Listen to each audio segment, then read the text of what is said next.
our third set of guests now. We have the First Lady, Quillen Carney. We're very excited to have her here, as well as Dr. Julius Mullen of Trauma Matters Delaware. Welcome. Thank you so much for being with us. Thank you for having us. Thank you. We're excited to have you. I know. This is the one I was waiting for. No pressure. So again, thanks for coming. Let's talk about trauma. What is trauma? Because a lot of people don't know. Yeah, absolutely. Well, there are different types of trauma. There are trauma related to a disruption in the psychological and cognitive and emotional space of a human being that disrupts daily functioning.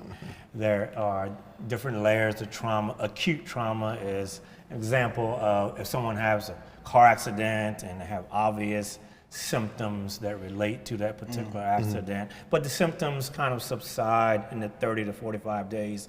And then it could evolve into chronic trauma that goes well beyond the 30 to 45 days. And then there's vicarious trauma. Many of us who have been essential workers or helpers are responsible for supporting those who have some very unfortunate stories, even beyond car accidents. It can be abuse in the family, it could be loss and grief, and then it turns into vicarious trauma for those who are responsible for helping those who suffer from trauma. So different layers. So for those that aren't familiar, what is the goal of Trauma Matters Delaware? Yeah, we like to think that we are the hub or the backbone for the state of Delaware in terms of being a valuable resource for many different systems, whether it's families or kids or public or private, and being a resource to raise awareness and training and provide resources for anyone that could benefit from those types of resources. Is there a difference between trauma and PTSD? I think probably post-traumatic stress disorder is a subset of trauma, a particular kind of trauma. And to jump back to your first question for a second, trauma isn't defined by the event itself. As Dr. J was saying, trauma has to do with how the person experiences the event and the effects and how long they last and how serious they are. So post-traumatic stress disorder is a good example. The same event can affect different people different ways, which is one reason we have to listen to each other to understand, kind of get out of habitual and reactions and assumptions and listen to people about how they have experienced something and what they need to recover from it. Now, I believe this month is Trauma Awareness Month that we just kicked off yesterday, right, with May 1st. Can you tell us a little about the State of Delaware's initiative with this month? Trauma Awareness Month was one of the components of the original executive order that a governor I have a certain fondness for signed back in 2017. Executive Order 24, it calls on Delaware to become a trauma-informed state. And government has taken a leadership role by example in that. And also Trauma Matters Delaware is sort of a partner to the Family Services Cabinet Council. Family Services Cabinet Council is leading that work within government, getting the department, and also the Department of Human Resources, getting the government employees and all the departments and agencies trained to use trauma-informed strategies. Trauma Matters Delaware, which Dr. J serves as chair of the board, can provide that for other sectors. Train the trainer kind of programs and ways to change your systems, whatever sector you're in. So I think the Family Services Cabinet Council and Trauma Matters Delaware have been really good partners in that work. Absolutely. What is it that, you could be doing anything else. Why trauma? Why are you two power twins, wonder twins when it comes to trauma? Because that's what you are. Partners there. Right. What is that you hold near and dear to your heart about why to help people here in Delaware with trauma? Absolutely. We believe that trauma, toxic stress, PTSD, whatever words you want to call it and label it, it should be a public health issue. I mean, if we haven't learned anything in the last several years in terms of obviously a global pandemic, racial reckoning, political unrest and so many angles and different types of traumatic experiences that have plagued our world, plagued our country and our state in terms of, and you're right, we deal with trauma and toxic stress differently, but it has so many implications across human functioning, whether it's in the family room, in the courtroom, in the boardroom, in the locker room, in the classroom. Yeah, there you go. Right. You went where you went. Because that was my next thing. That was my next thing. That's Like trauma in the classroom. Right, and I know you're heavy on education. Like, let's talk about that trauma. Like some of the things that you see that may cause trauma for these kids, because we ask these kids to come to school and learn, but they're dealing with their own their post-traumatic stress issues at home. Like, how do we fix that? Is there a way? Is there a program, or how do we deal with that? Can I give you a story? Please. And this was shared with me by somebody from the Office of the Child Advocate. There was a student in school, and a classmate made a joke about his mom, and he started a fight over the joke. And there are a couple ways to react to that, right? One is you just do the discipline for the fighting. The other is you find out why that happened. And the trauma-informed approach is to find out why it happened, so that the response can be not just punishing for this fight, but preventing the next fight.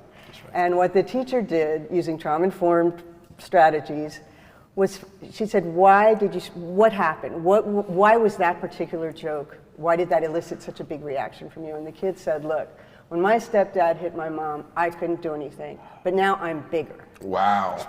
And just having that information, the kid still got in trouble for fighting, right? It's not an excuse of behavior, but approaching it from that way that gives you enough information to prevent the next fight, to help the kid deal with stress in a different way, to maybe refer the kid for care, to work through some of those issues. So that's an illustration of something that happens in the school that's reflective of something that happened out of school, but that the schools have to deal with. Right. And that, there's a lot of environments where that's the case. Yes. My own interest in trauma, I have to admit, is personal. My own life was derailed by unaddressed trauma.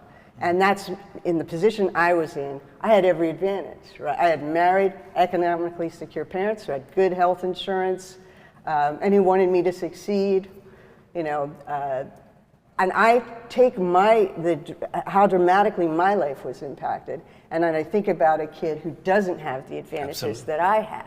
Right. I think how much harder that would be to recover through, to be able to grow beyond trauma if you don't have support at home, if you don't have health insurance, if somebody's incarcerated or unemployed. Right. The protective factors that support recovery and healing are very unfairly distributed, and we have to recognize that that trauma, where there are coexisting vulnerabilities and inequities, trauma is going to be worse, and we have to work harder to make the social determinants of recovery more equitable. Thank you for saying that, First Lady. You could say that. Yeah, and to add to that, in terms of through an educational lens, we had some of the brightest minds this past Saturday to kick off Trauma Awareness Month.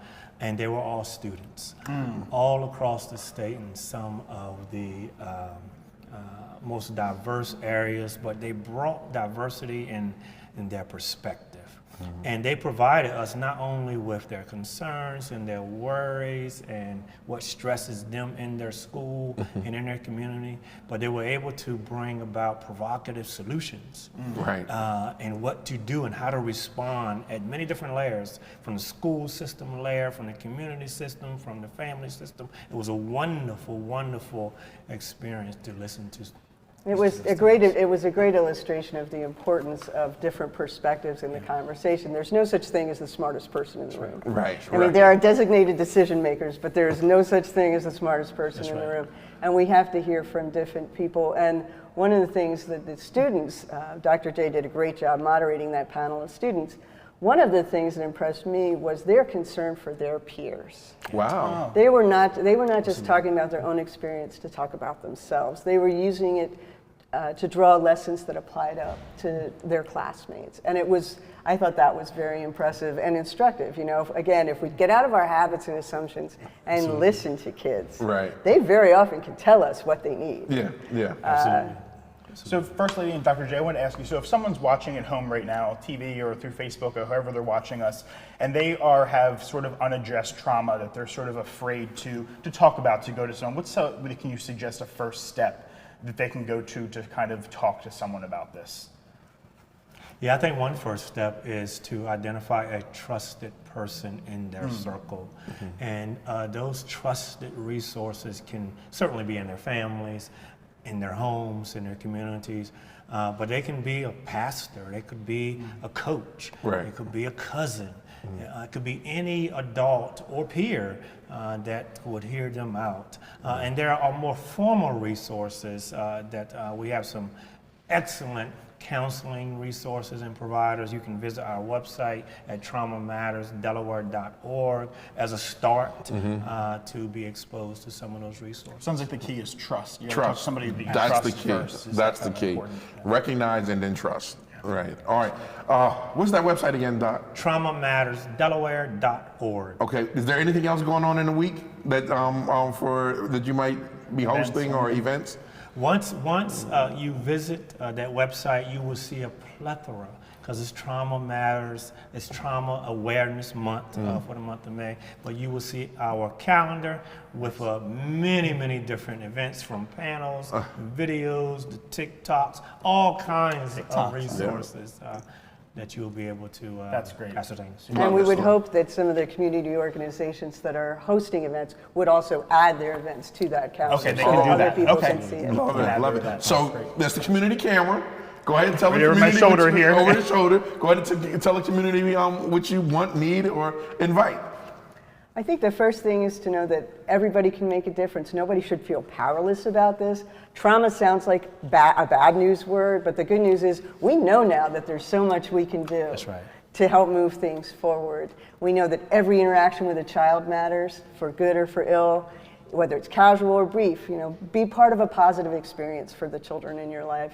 And model a willingness to ask for help, model empathy. And again, just don't feel hopeless about this. Hope is a basic need for all of us. And there's a lot that adults can do to model for kids and to support each other. Absolutely. And we're always looking for a support, whether or not you want to share your expertise, you want to share your goods and services, but also interns and volunteers and stakeholders if you want to join this effort. Remember that website, traumamattersdelaware.org. Excellent. All right. Thank you so much for stopping by. Good morning, Wilmington. Next time you got something going on, you got to stop by here so we can let the community It'd be know. a pleasure. Always a pleasure. Thank you. The Wonder Twins. I love it. I'm telling you, the Wonder Twins. And thank you She's guys. Denise. Thank you so much for doing what you're doing for the community. This really changes everything.